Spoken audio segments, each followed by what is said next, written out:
सबसे मेन चीज़ है रेस वाले बंदे के लिए ब्रह्मचर्य।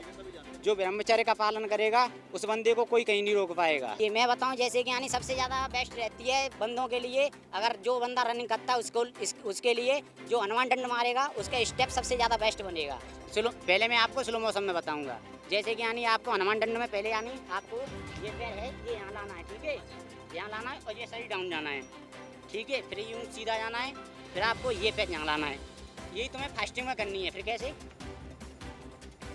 आप देख सकते हो भाई को तस्वीर में, अगर आप ऐसे करोगे तो आपकी जो रनिंग है वो थोड़ी सी फास्ट हो जाएगी और आप दौड़ने में आसानी हो जाएगी। आप इसको जरूर से ट्राई करें, आपको जरूर से फ़र्क देखने के लिए मिलेगा अगर आप रनिंग करते हो। हाँ नमस्कार दोस्तों, दंगल न्यूज़ 24 पे एक बार फिर आपका बहुत बहुत स्वागत है। दोस्तों हम आज आ चुके हैं आनंद इंजीनियरिंग कॉलेज। ये कीटम ग्राउंड पे पड़ती है, यहाँ पे कीटम का ये ग्राउंड है। यहाँ पे भर्ती प्रक्रिया चल रही है। काफ़ी दिन से लड़के तैयारी कर रहे थे, कोरोना की वजह से, कोविड-19 की वजह से भर्ती नहीं हो पा रही थी। फाइनल भर्ती चल रही है और तो हमारे साथ यहाँ पे ये कोच साहब हैं। कोच साहब क्या नाम आपका? ये आपको टिप्स बताएंगे।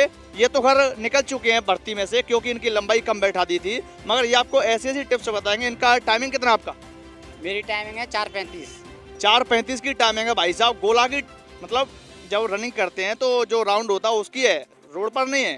तो 4:35 की टाइमिंग है। भले ये निकाल दी हो लंबाई, मगर इनको ऐसी चीज़ें पता है जो कि आपको फॉलो करेंगे तो आप जाहिर सी बात है रनिंग में किसी भी चीज़ में फेल शायद नहीं होंगे। तो आपका बहुत बहुत स्वागत है हमारे चैनल पे दंगल न्यूज़ 24।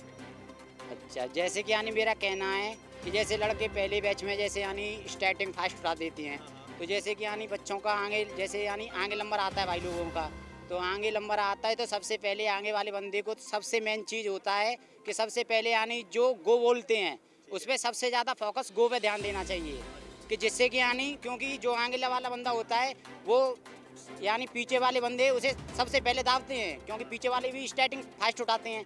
तो आगे वाला बंदा जो बैठा होता है उसका उठने का सपना नहीं बैठता है, क्योंकि अगर उसका इधर उधर ध्यान रहेगा तो वो ना तो कुछ यानी वहीं जो पीछे के लड़के होंगे वो उसे दाब देंगे, उसके खामा खामा घोंटो घोंटो फुट जाएंगे और रह जाता है, डरा रह जाता है। अच्छा एक चीज़ बताओ भैया, जैसे फौजी बता रहे थे हमको, हमने उनसे पूछा तो वो ये बता रहे थे कि लड़के ये गलती करते हैं कि पहले चक्कर को जोर से खींच देते हैं, उसके बाद फिर वो बैठ जाते हैं। तो ये गलती मतलब ये जो फौजी बता रहे थे क्या वो बात सही है? ना ना ना, उसकी यानी ये कंडीशन होती है कि जैसे कि यानी अगर आगे जैसे लड़के का जैसे आगे नंबर है तो उस बंदे को ज़्यादा नहीं, कम से कम 150 मीटर उसे फास्ट खींचनी पड़ेगी रेस। और जैसे अगर बंदे का पीछे नंबर है तो पीछे वाले बंदे को कम से कम 300 मीटर तक फुल जान लगानी पड़ती है।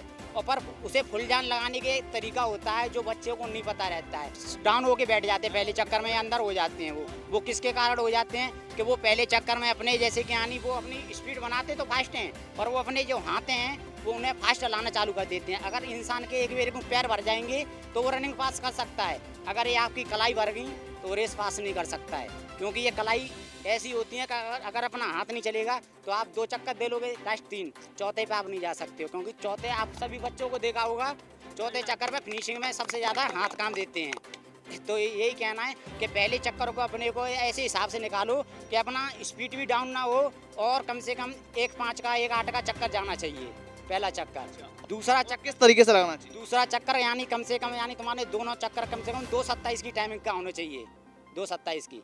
फिर वहाँ के बाद में तुम्हारा चक्कर जाएगा जैसे तुम यानी तीसरे चक्कर में आप अपनी स्पीड स्लो नहीं पानी है, अपने लंबे स्टेपों से लेनी है रेस। लंबे स्टेपों से रेस लेने के बाद में फिर तुरंत अपने क्या कहते हैं अपने शरीर को और अपनी सांस को लंबी सांस लेवें और लंबी छोड़ें, तो उससे अपना शरीर कंट्रोल में आएगा। जिससे कि यानी जैसे कि यानी तुम्हारे से जैसे यानी रनिंग का चौथा चक्कर चालू होता है।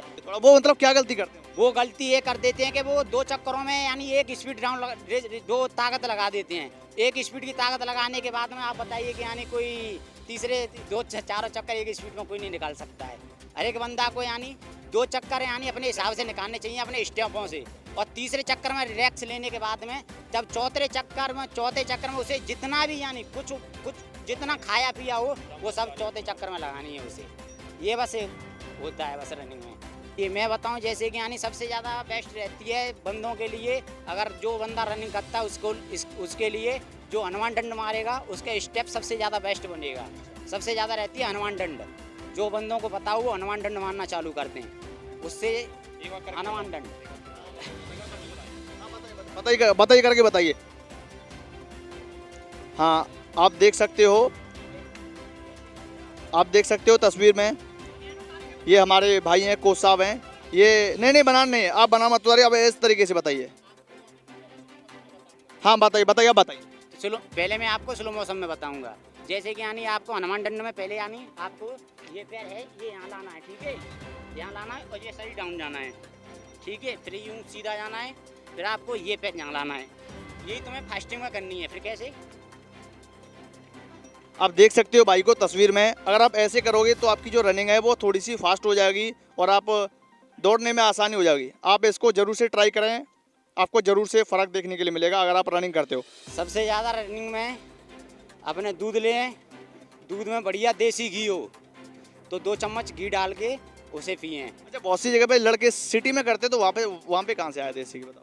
अबे इतनी सिटी के लिए तो मुझे पता नहीं, मैं तो गांव का देसी बंदा हूँ, गांव की खुराक के बारे में जानता हूँ। उनके लिए भी तो कुछ बताओ थोड़ा, मतलब उनको क्या खाना चाहिए। नहीं, जैसे कि यानी वैसे यानी वो यानी जैसे बाजार से दूध लेके यानी मोल अपना घी खुद का निकाल सकते हैं, बाजार का घी बेकार रहता है। तो जैसे यानी कहीं से जैसे उनके बाजार में भी भैंस पौए रहते हैं तो वहाँ से जैसे दूध ले लें, घर जमाएं और उसकी घी निकलवा के उसे डाल के पिएं 2 चम्मच। अच्छा, एक चीज़ बताओ, जैसे आप सुबह उठते हो तो सुबह उठने से लेकर शाम तक की प्रक्रिया बताओ लोगों को थोड़ा सा। मतलब सुबह उठते हैं, उठने के बाद फिर रनिंग करने से पहले क्या क्या करते हैं, उसके बाद क्या करते हैं, उसके बाद क्या करते हैं। सुबह में क्या करना चाहिए, सुबह शाम तक जो रूटीन है वो क्या रहना चाहिए जिससे कि रनिंग थोड़ी सी फास्ट हो जाए। जैसे कि यानी मैं बताऊं, वैसे यानी रनिंग के लिए सबसे बढ़िया समय रहता है यानी सुबह उठें कम से कम 5 बजे, 5 बजे यानी वैसे यानी अगर जो रेस वाला सबसे मेन चीज़ है ब्रह्मचर्य रहना। ब्रह्मचर्य का मतलब जानते हो? सबसे मेन चीज़ है रेस वाले बंदे के लिए ब्रह्मचर्य। जो ब्रह्मचर्य का पालन करेगा उस बंदे को कोई कहीं नहीं रोक पाएगा।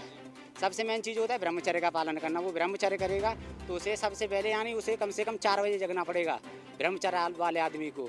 अगर वो 4 बजे नहीं जगेगा तो तुम्हें पता है वो काम उसका बस्ट हो जाता है, तो उसकी उसमें ताकत खत्म हो जाती है। तो रनिंग क्या करेगा सुबह?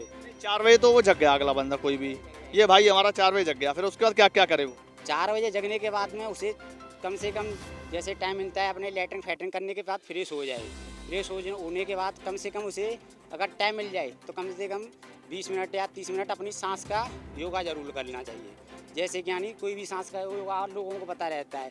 अपनी सांस सबसे ज़्यादा रेस में योगा सबसे ज़्यादा का सांस का करना है। रेस से पहले 5 मिनट पहले तो आपको ये वाला सांस का योगा कर लिया करो। ये फास्ट लेनी है तुम्हें नाक से और मुंह से निकालनी है। आपकी ये समझ लो कि जैसे लास्ट में फिनिशिंग के टाइम पे सांस फूलती है, कभी नहीं फूलेगी इसी योगा से। ये वाला योगा। रनिंग करने के बाद क्या खाना चाहिए? रनिंग करने के बाद मैं तो अटरम सटरम जो भी मिल जाता है वो खा लेता हूँ। वैसे रनिंग के बाद मैं आपको जैसे सुबह जैसे चना है, किशमिश है, सोयाबीन है, ये देसी सौदा। अच्छा, एक चीज़ बताइए सर कि लड़के कुछ इस भ्रम में रहते हैं कि शाम को रेस अच्छी रहती है, सुबह अच्छी रहती है, किस समय अच्छी रहती है रेस? रेस दोनों छाक करनी चाहिए। वैसे रेस वाले बंद जो आर्मी की तैयारी करेगा उसे दोनों छाक रेस करनी पड़ेगी। यही नहीं है कि एक छाक से, उसे दोनों छाक रेस करनी पड़ेगी। सुबह भी करनी पड़ेगी और संजा की भी करनी पड़ेगी। शरीर में आलस नहीं चाहिएगा 1% भी। जिस दिन उसके शरीर में आलस आए कि मुझे आज रनिंग नहीं करनी है, उस दिन उसे और ज़्यादा मेहनत करनी चाहिए। जब रनिंग आर्मी के अंदर बंदा सक्सेस हो सकता है। कम से कम 8 दिन या 10 दिन बाद उसे टाइमिंग लगानी चाहिए। रोज़ाना टाइम, जैसे बच्चे मैंने देखे हैं कि कई लगातार टाइम लगाते हैं, कभी टाइम नहीं निकाल सकते हैं वो। कम से कम और जैसे कि यानी जैसे आप रेस कर रहे हो तो कम से कम 7 दिन के बाद ज़्यादा से ज़्यादा हफ्ता में एक बार टाइम लगाना चाहिए और 1 दिन का रेस्ट भी लेना चाहिए दोनों छाक का। जब टाइम लगाना चाहिए यानी रेस्ट लेना बहुत ज़रूरी रहता है शरीर के लिए। रेस्ट लेने के बाद आप टाइमिंग लगाओगे, हमेशा टाइमिंग आपकी गिरेगी। बस ये जैसे कि यानी कई लड़का करते हैं कि भर्ती आ गई, कई 5 दिन पहले 10 दिन पहले रेस बंद कर देते हैं। ये तो बहुत गलत करते हैं। मात्र जैसे ज़्यादा से ज़्यादा जैसे भर्ती का टाइम रह गया तो मात्र ज़्यादा 3 छाक का गैप दे के आए बच्चे, मात्र 3 छाक का। बस 2 दिन यानी यहाँ ज़्यादा से ज़्यादा जैसे अगर तुम 2 दिन छोड़ दोगे तो 4 छाक मिस हो जाएंगे। उसमें 4 छाक का गैप बंदे के लिए बहुत होता है उसमें यानी। हाँ, तो वो ये समझ लो कि यानी 4 छक्के में ज़्यादा से ज़्यादा तो उसके पैर भर जाएंगे, वो हो जाएंगे। ज़्यादा वो कर देते तो उस पर वो भी रेस नहीं निकलेगी जो गांव में करता है। तो यहाँ पे क्या करेगा भी। अच्छा, कुछ लड़के रनिंग तो करते हैं मगर फास्ट फूड ही बहुत खाते हैं, क्या उससे फर्क पड़ता है रनिंग पे? नहीं, कुछ नहीं पड़ता। रनिंग वाले बंदा जो भी खाए वो सब पचा सकता है, बस शरीर से मेहनत करना पड़ता है उसे। और उसे ऑयली चीज खाते हैं बहुत से लड़के। ना हाँ, ये उसे पकवान छोड़ना पड़ेगा। पूड़ी परांठे ये जो देश वाले बंदे के लिए सबसे ज़्यादा ये ना जैसे अपर बफर में जाते हैं, नौती में जाते हैं, ये सबसे ज़्यादा बेकार चीज़ रहती है। मेरा तो गाँव ही है, छोटा सा ग्राउंड है मेरा तो, वहाँ पे बाबू महाराज का ग्राउंड है, वहाँ पे बाबू महाराज देवता है, वहीं पे टंकी का ग्राउंड बोलते हैं उसे, चीत गाँव है मेरा, वहीं पे कराता हूँ। खेरागढ़ पड़ता है भाई, मैं आपको बता दूं सभी लोग जो आप देख रहे हो खेरागढ़ पड़ता है ये एड्रेस, और आप लोगों को किसी को भी तैयारी करनी हो तो भाई से मिल सकते हो, वहीं पे मिलेंगे भाई आप, और मैं इनका नंबर भी डिस्क्रिप्शन में डाल दूंगा, आप इनसे कॉन्टैक्ट भी कर सकते हो। तो कोच साहब आपका बहुत बहुत धन्यवाद हमारे चैनल से बात करने के लिए, और जो भी बंदे आए उन सभी को आपने बहुत बड़ी अच्छी टिप्स दी। तो दोस्तों आपने देखा भाई ने अच्छी बात बताई, कोच साहब ने अच्छी बात बताई। तब तक के लिए अपना ख्याल रखिए और देखते रहिए दंगल न्यूज़ 24।